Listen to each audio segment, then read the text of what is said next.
Complete කරේ කොතලාව defence university එකේ. ඊට පස්සේ මම මාගේ මාස්ටර්ස් වලට ඕස්ට්‍රේලියා යන්න හිතුවම ඒජන්සිස් කොටකට ගිහිල්ලා බැලුවා.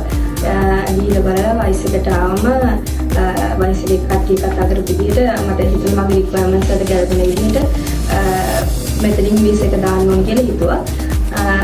මම ඊට පස්සේ මිස් ජාති මිස් තුෂාර මිස් මදුශාන්ත ඒගොල්ලෝ ගොඩක් උදව් කරා මේ මගේ වීසා එක දාන ප්‍රොසෙස් එකට. එතකොට මම ෆයිනෑන්ෂියල්ස් ගැන කියන්නේ ප්‍රශ්න තිබ්බා. එතකොට මිස් තුෂාර අර ගොඩක් ප්‍රොෆෙෂනල් විදිහට හැන්ඩල් කරා ඒවා. ස්ට්‍රෙස් වෙන්න දුන්නේ මම අත්පත් කරන ගමන් වැඩ කරේ. ඒගොල්ලෝ හැමදේම හොයලා බලලා අරිට්මන්ට් කරලා දුන්නා මට.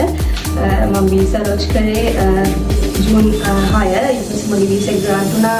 ඊයේ ජූලයි 7 ග්‍රාන්ට් වුණා. ලාට්‍රොබ් යුනිවර්සිටි එකේ තමයි මම මාස්ටර්ස් එක දාන්නේ මාස්ටර්ස් ඔෆ් නර්සිං. ඊට පස්සේ ගොඩක් thank you වයිස් ටීම් එකටම help කරාට මගේ අර ඉස්සර ඉඳන් ඩ්‍රීම් එක තිබුණේ ඕස්ට්‍රේලියාව යන්න. ගොඩක් help කරා වයිස් ටීම් එක මට මගේ ඩ්‍රීම් එක achieve කරගන්න. thank you.